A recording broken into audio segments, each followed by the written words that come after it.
Palghar Chandbali road में अपना पेड़ गिर गया था, गिरने का पेड़ काटने के लिए लोग आ गए हैं।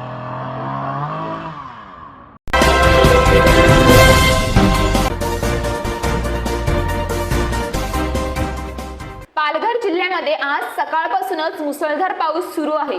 पावसाळ्या अगोदरची जी कामे करायची असतात ती कामं पालघर नगर परिषदेने केली नसल्यामुळे आज सकाळी पालघर देवखोप या ठिकाणी रस्त्याच्या मधोमध चिंचेचे भले मोठे झाड रस्त्यामध्ये तुटून पडले आहे।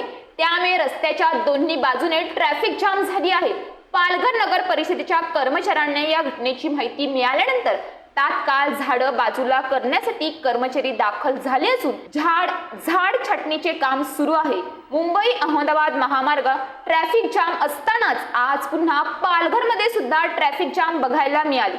प्रवाशांना, नागरिकांना तसेच ग्रामस्थांना आता असा प्रश्न पडत आहे की घराबाहेर पडावे की नाही, कारण जिकडे जावे तिकडे ट्रॅफिकचा सामना करावा लागत आहे।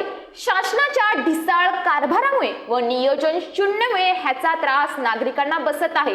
पावसाळ्या अगोदरची जी कामे असतात ती कामे पूर्ण न केल्यामुळे या सर्व गोष्टीचा सामना नागरिकांना करावा लागत आहे।